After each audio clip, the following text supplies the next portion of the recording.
Hi அஸ்லாம் வலைக்கும் friends. இன்றைக்கி இந்த வீடியோவில் என்ன பார்க்க போகிறோன்னா வெந்தய குழம்பு அண்ட் சவ் சவ் பொரியல் தான் வந்து நம்ம பார்க்க போகிறோம். எப்படி பண்ணுறதுன்னு சொல்லி வீடியோக்குள்ளே போவோம்.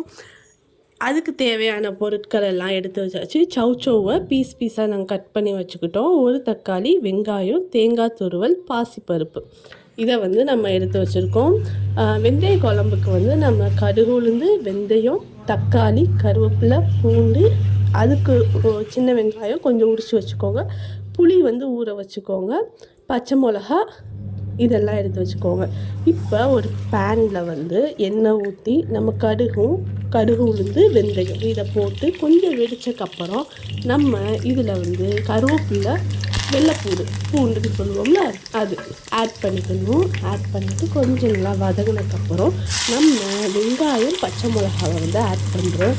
நல்லா கொஞ்சம் ஒரு பொன்னிறத்துக்கு வந்ததும் நீங்கள் வந்து தக்காளியை வந்து ஆட் பண்ணலாம். தக்காளி வந்து நல்லா பிசைஞ்சு விட்டு போடுங்க, அப்படியே போடாதீங்க, கொஞ்சம் பிசைஞ்சு விட்டு போடுங்க. அப்போ தான் அந்த டேஸ்ட் வந்து ஈஸியாக அப்ஸ்ட்ராக்ட் ஆகும். நல்லா வதக்கி விட்டுக்கோங்க. வந்து நாங்கள் ஒரு சீக்ரெட் இன்க்ரீடியன்ட்ஸ் வந்து சேர்க்குறோம். இந்த வீடியோ வந்து நீங்கள் ஃபுல்லாக பார்த்தா தான் அது என்னன்னு உங்களுக்கு தெரியும். லாஸ்ட்டாக நான் வந்து சொல்லுவேன் அந்த சீக்ரெட் என்னன்ட்டு. இப்போ தேவையான அளவு உப்பு சேர்த்துக்கோங்க. நம்ம வடகம்னு சொல்லுவோம். வடகம்னு நீங்கள் ஷாப்லேயே கேட்டால் நார்மல் வடகம் கிடையாது, இந்த குழம்புக்குன்னு போடுற வடகம் ஒன்று இருக்குது. நல்லா பாலாக உருண்டையாக வச்சுருப்பாங்க. நம்ம தேவையான அளவு வந்து உடச்சி அதுக்குள்ளே போட்டுக்கலாம். அந்த வடகம் வந்து இதில் ஆட் பண்ணுறோம். ஆட் பண்ணிவிட்டு அதுக்கப்புறம் நம்ம நார்மல் வத்தப்பொடி இருக்குல்ல, அந்த வத்தப்பொடி வந்து ஆட் பண்ணிக்கலாம். ஆட் பண்ணிட்டு நல்லா வதக்கிட்டு தேவையான அளவு தண்ணி ஊற்றிடுங்க. 3 ஸ்பூன் வத்தப்பொடி வந்து நம்ம வந்து ஆட் பண்ணியிருக்கோம்.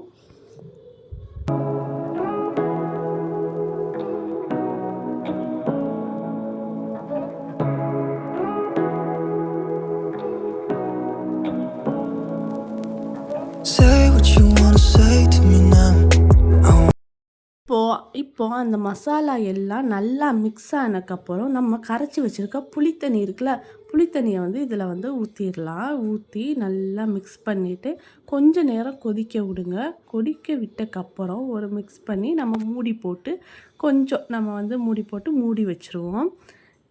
இதோட சீக்ரெட் வந்து நான் வந்து இன்னும் கொஞ்சம் நேரத்தில் சொல்லுவேன். கடைசி வரை வீடியோவை பாருங்கள், அப்போ தான் உங்களுக்கு தெரியும். இப்போ மூடி வச்சுருங்க. வெந்தய குழம்பு வந்து ரெடி. இந்த வெந்தய குழம்புல கடைசியில் நம்ம என்ன ஆட் பண்ணுறோம்னா லைட்டாக கொஞ்சம் மண்டை வெல்லம் சொல்லுவாங்கள்ல, அந்த மண்டை வெல்லத்தை ஆட் பண்ணுறோம். இப்போது ஒரு குக்கரில் நம்ம பருப்பை வந்து வேக வச்சுக்குவோம். நம்ம கூட்டுக்கு ரெடி பண்ணுற சவ் கூட்டுக்கு வந்து பருப்பு வேக வச்சுட்டு தனியாக எடுத்து வச்சுருவோம். அதுக்கு தேவையான பொருட்கள். இப்போ ஒரு பேன் எடுத்துக்கோங்க. பேனில் எண்ணெய் ஊற்றிட்டு கடுகு, உளுந்து, கருவேப்பிலை இதை போட்டு நம்ம கொஞ்சம் வெடித்த உடனே வெங்காயம் ஆட் பண்ணுவோம். கொஞ்சம் இதில் வந்து சீரகம் சேர்க்கணும்.